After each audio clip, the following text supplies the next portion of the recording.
Hey, welcome to Geek Speak. I'm Rob. And I'm Trace, and today we're going to do another in our Geeky Magazine series.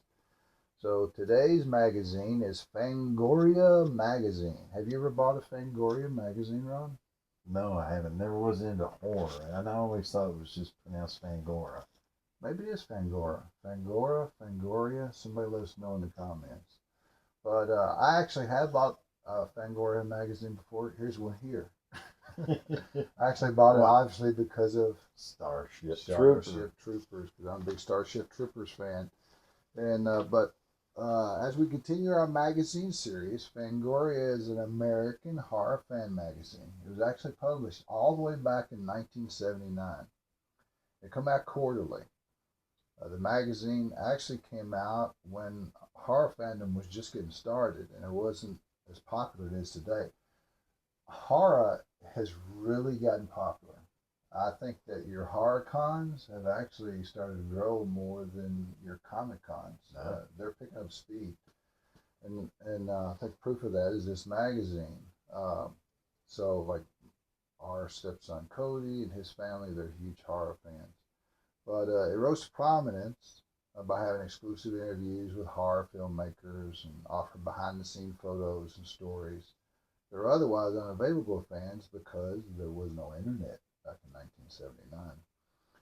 The magazine would eventually rise and become a force itself in the horror world, hosting its own award show, sponsoring and hosting numerous horror conventions, producing films, and I didn't know this, printing its own line of comics. Oh. So Fangoria, or Fangora, as Robert says, began struggling in the 2010s because of the internet. It wasn't generating enough ad revenue to cover printing costs, so in 2017 they ceased publication. But in February of 2018, they were bought by a Dallas company and they relaunched the magazine. So, of all of our geeky magazines that we've covered so far, this one is still being printed today. Nice. Which just goes to show how popular that horror, or horror, however you say it, apparently everything can be pronounced two different ways. But yeah, I picked this up because of Starship Troopers, and we'll crack it open, take a look at it, and see what's going on. So, in this one, it covers Gamera, never ever heard of it, and tells you your table of contents, what's inside. Anything in here you want to talk about, Rob, go for it. Here's another horror convention, Weekend of Horrors. We're from Kentucky, and they have a big scare fest every year in Lexington, and it's hugely popular. Well, one thing of interest that was on this page was it was talking about the new television ratings, which is crazy to think that you and I were around before TV ratings, and the fact that how the government and the politicians were using that as a platform. Yeah, they had TV Y, TV Y7, TVG, TV PG, TV 14, and my favorite TV MA. Sure. So does that mean there was more horror and stuff coming on television? Not really. More stuff that was needing to be. I mean, it was for violence and sexual content and coarse language and adult dialogue and stuff like that. I think one of the television shows that kick-started all this stuff, believe it or not, was a episode of X-Files.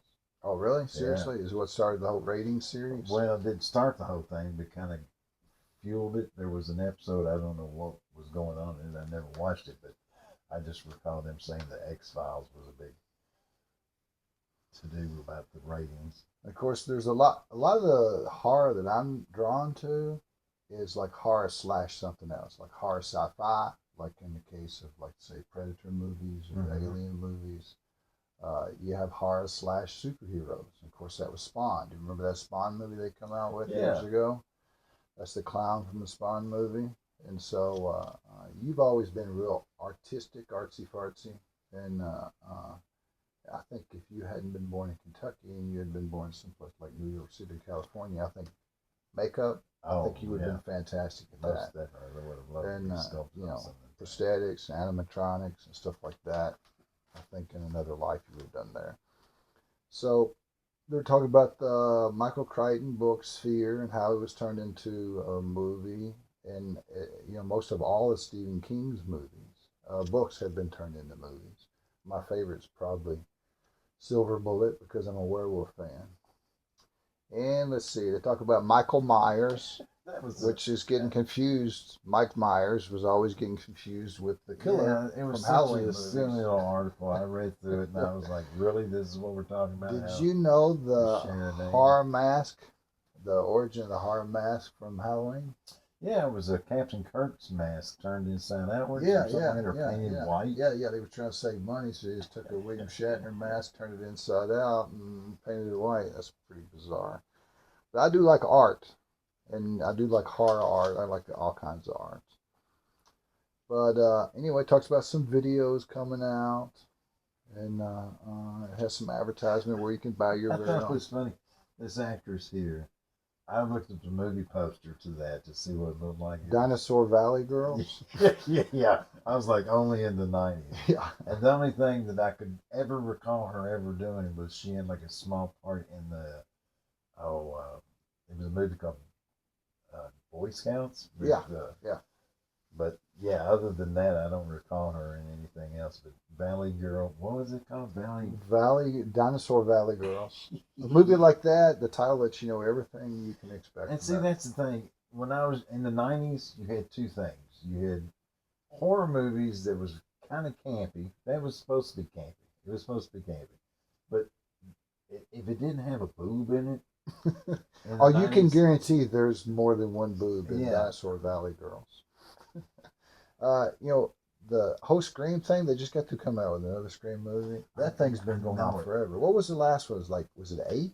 I don't know. 8 of them? I don't. I'm not Yeah, I don't into keep up horror with stuff, but And of course, Christopher Lee, he was in all the Hammer Dracula movies, and I'm a big yeah. Christopher Lee fan. First of all, Christopher Lee, he was a badass in real life. Oh no, I know. In the military, I mean, yeah, I mean, he was the real deal. But I always liked that guy. Of course, I know him from Saruman, and Right. Lord of the Rings, and of course Count Dooku in Star Wars. But yeah, he got started as playing a lot of those old Hammer films, which Mego Toys has made a whole lot of figures from them, including the Christopher Lee one. More makeup stuff you can take. Talking about Scream movie that was just coming out. Yeah, the director of that also did, I guess, I Know What You Did Last Summer Yeah, or something like yeah, that. yeah. I mean, I've seen the first Scream, then I've seen the stupid little spin-off. I don't think I've ever seen whatever it is you did last summer. I'm not a Michelle Gellar fan. I know that there's a lot of Buffy the Vampire Yeah. fans out there. She was not Buffy in this movie, from what I've heard. I always liked Neve Campbell back in the day too. Of course, I've always liked brunettes. But if you save your money, Rob, back in the day, $190 plus shipping, you could get your own dirty rotten head. Yay! A realistic foam life cast of a severed head. Anybody that would order that probably needs to be on the FBI watch right. list. Just saying. But you know what? I would rather you get a foam severed head than try to go out and make your own. Right. And so, let's see, some more articles, blah, blah, blah. Alien Resurrection. This gets a lot of grief. I talked about earlier about like horror / something else. I loved it. I liked the first Alien. It was unique story. You don't get too much of that now. You always get sequels, prequels, and remakes. But I liked Alien. Aliens was actually one of the first sequels that was better than the original. Mm. And so because of that, Alien Resurrection gets poo-pooed on a lot. But I actually liked it. I thought it was good. I thought it was a good story. When does a movie cross from horror to sci-fi? Because I always thought the Alien movies were just sci-fi. What makes You can, I guess, the monster aspect of it. You get some big unstoppable monster in it, and the fact that it's frightening. But Josh Whedon did this one, and I thought he did good. They brought back Sigourney Weaver, and of course that's pretty much what she's known for is alien movies. And that Geiger, I think it's H.G. Geiger. that created the monster and the look for the first movie. They carried on through the first one. Man, what an iconic! I mean, talking about original monster design for an alien. Sure beats that Disclosure crap they had recently. Steven Spielberg just come out with. Is this the same actor that was in the Scream comedy version? I'm not sure. But it's got Ron Perlman in it. And I like Ron. Fairly young in that too. Yeah, well, yeah, everybody's in it. And Winona Ryder. I like that. They were like these commandos in it. I like that movie. I liked it. I thought it was good. They were like in a prison setting. That's pretty cool. Starship Troopers. We have an entire video on Starship Troopers. So I won't repeat myself, but I'll tell you some stuff that you didn't know. First of all, this is another one of those horror / sci-fi, and I'm drawn to those. But one of the dudes in here was the Nick Nolte's son. I forget what his name is. But anyway, at the last day of shooting, he just walked off with his suit. He just got done shooting, and he just walked into the parking lot and walked past security, got in the car, and drove home, and stuck it in the closet, and he's had it ever since. So he kept like his entire suit, which I think's cool. You know, if I was in a movie like that, I'd want to do the same thing. They had a nude scene inside the movie, and inside Starship Troopers, and then it was funny because a lot of the actors were new, never had done a nude scene before, so they felt uncomfortable. So the director, which I forget what the dude's name was, who was the guy that directed that? Paul Verhoeven. Anyway, he took off all his clothes and just walked on there to say, well, hey, I just want to make you comfortable. I don't want you to be the only one naked here. And everybody said it made him more uncomfortable. Yeah, no shit. It went from being a sci-fi movie to a brown cow. So yeah, he was trying to make him more comfortable, but I think it went the other way. I just think, Paul just wanted to drop trout. Yeah, I think so too. Right. He's looking for an excuse. So the guy that Michael Ironside, that did this scene, he said that was fertilizer all the way around him. Oh Lord! And he said it was a super hot day, and so they just kept trying to film the scene, and the fertilizer was increasing the heat. And he was laying there and couldn't move because he had these prosthetic legs on, and he got heat exhaustion. He was just like, I don't feel so good, boss. And then they had to rush him off to the hospital. They just thought he was a really good actor. Yeah. Well, when he's in pain there, he's really, really in pain. So you're a DC guy. You ever heard of the Creeper? Oh, hell yeah. Yeah, the Creeper's fairly popular. I don't think this comic per se went over very well.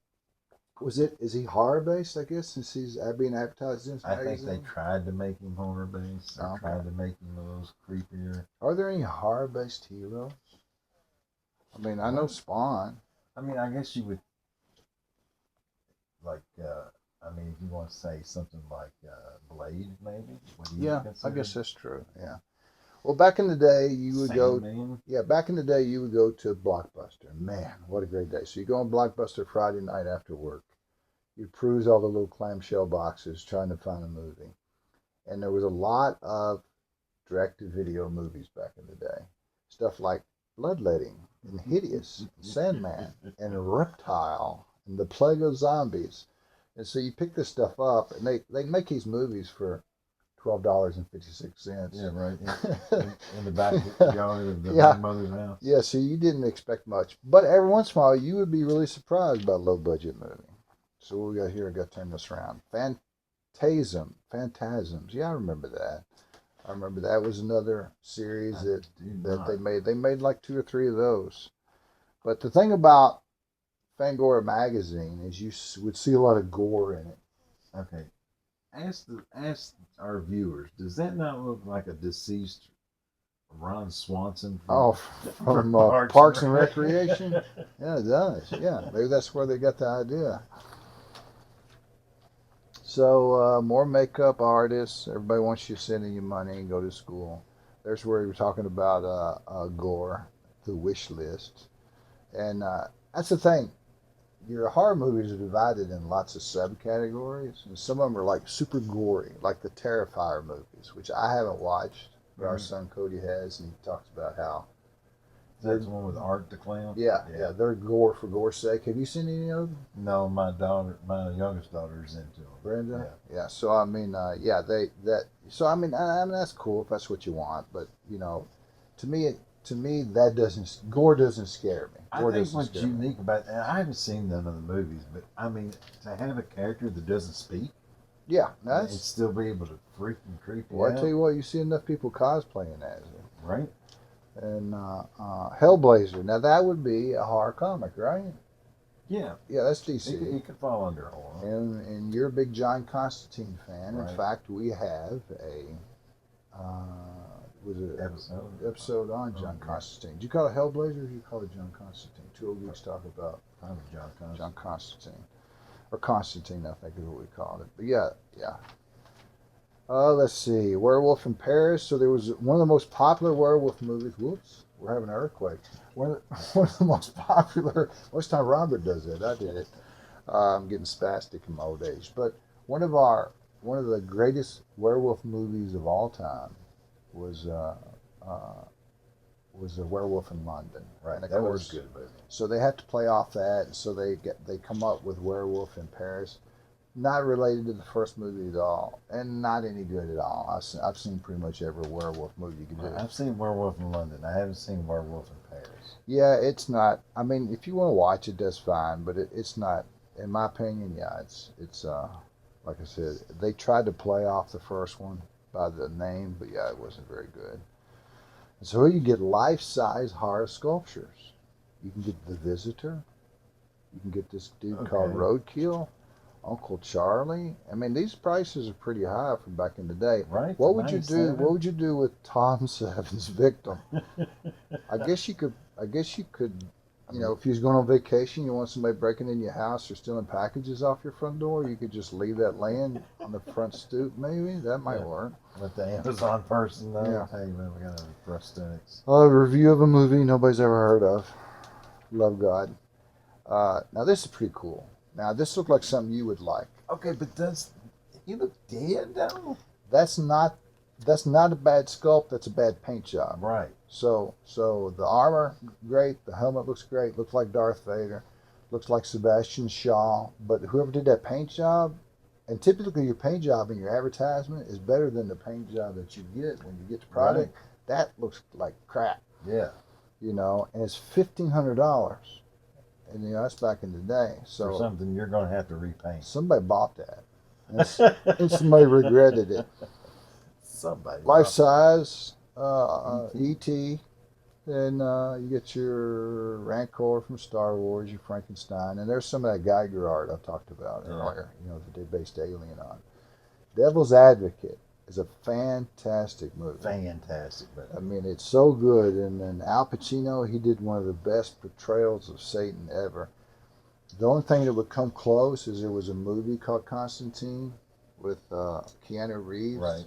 And the guy that played Satan in it, I can't think of the guy's name. He's pretty much a character actor. But he did great. The Devil's Advocate's great. I don't know if there's any more pictures in here. This thing in the background. Yeah. On the wall. Yeah, moved around. It looks like a bunch of naked people and they kind of move around. Now, they spent $2 million to make that move. They put people in pools and had them swimming around. Yeah. Almost half their budget went to just that backdrop. I mean, we just recently rewatched that. That movie still holds up. I don't think it's the first movie Charlize Theron was in, but it was certainly one of the first. And I mean, yeah, she's so hot. Yeah, very attractive. And I like Keanu, even though you say he plays the same guy in every movie. Yeah, he does. He's like the modern day John Wayne. Yeah. He's like Dwayne Johnson. He pretty much plays the same guy. Another fun fact. Okay, I can't remember what this the guy that played Coach. Yeah. I love that actor. Craig T. Nelson. The building that they used for his apartment was actual Trump's high-rise. Oh, yeah, Trump Plaza. Yeah. Penthouse. So if you want to know what kind of home he lives in. At the time, I mean, every freaking thing is gold-plated. Yeah. This man was bougie way before bougie was a word. I don't think that aspect has changed at all. No. He's redoing that big ballroom. Okay, we're getting Oh. into politics now. Puppet Master. That's another huge series. I never saw a Puppet Master movie. No, Did but I you? give him kudos. I mean, this kind of was this pre-Chucky? Yes. Yes. So it's kind of lays the way of like Toy Story, toys coming alive and shit like that. Remember that movie where it had the ventriloquist puppet and he would turn around? Oh, Hocus Pocus? Yeah, something like that. Hocus Yeah. Pocus, Alakazam, something. I remember he had a little poem he'd say. Yeah. And that scared the hell out of you when you were a boy. But yeah, it was called Magic. Was that the name of the movie? Yeah, it might have been. I don't know.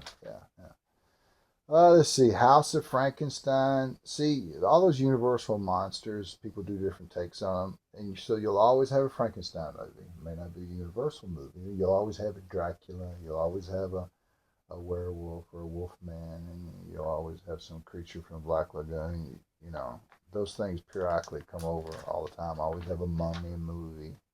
See, I see pictures and things from movies like this, and I always wonder, what did they develop? What did they come up with that is still used today? And because everything's CG now. Yes, yeah. I mean, they don't have practical effects like they used to.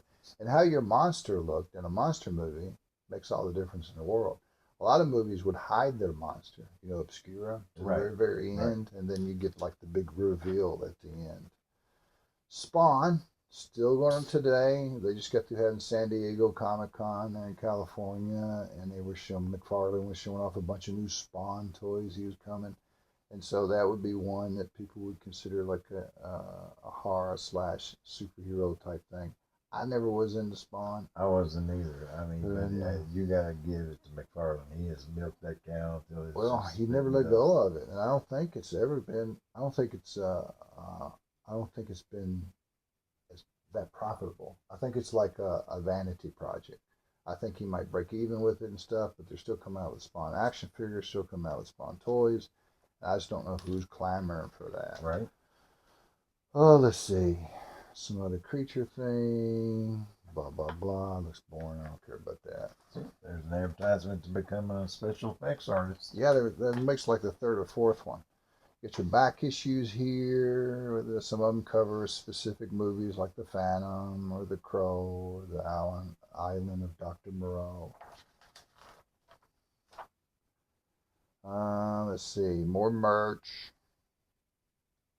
Yeah, T-shirts and stuff you hang on to. I turned 60 this year, and I always say I'm going to stop buying T-shirts with like logo stuff on it because, at some point I need to mature. And yet yesterday I just got through buying a cool Star Wars shirt. I found, it's pretty cool. It's got the Star Wars scroll on the back. And an old Star Wars video game. It has the graphics of it on the front. And so I pretty much give up. I'm going to be an 80-year-old guy in a nursing home. Wearing that X-Files T-shirt. Yeah. Let's see. What else we got here? We got book reviews. Horror books. Now, I've read some pretty good. I've read some pretty good horror books. There's a Heine on that page. Yes, there is a Heine. And let's see, more back issue stuff. But I'm proud of Fangoria. Of all the magazines we've done, they're still around. Wolf, man, that was a good horror movie with Jack Nicholson. Yeah, it was good. Jack takes whatever role he has and just makes it his anyway. Jason. I guess your big horror guys would be Jason, Freddy Krueger, the Terrifier, the guy from Scream. What's the Leatherface? Leatherface, Chucky. Those are some of your iconic. It's hard to tell how many covers that they've had. And your advertisements in the back. Some more merch that you can get. You can buy a vampire bat.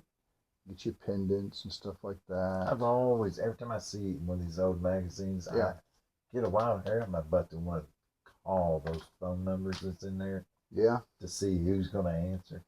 This movie here, Last House on the Left, of course, Wes Craven, he's known for horror movies. Right. And this one, my wife Teresa, her mother said forbid her to see that movie. Really? So you know, she was a teenager, I think, when it came out, and she was like, "You're not allowed to see that movie." Oh. And so her mom forbid her. You know, that just made her want to go see the movie that much harder. You know, because that's what happens when you tell teenage girls or teenage boys. I know. What's this? That's great. Desert Dog Films present Films Incorporated proudly announces Butt Cracks in the Can. Butt Crack. Jim Larson's horrific comedy, starring Mojo Nixon and Caleb Keisler. Well, he never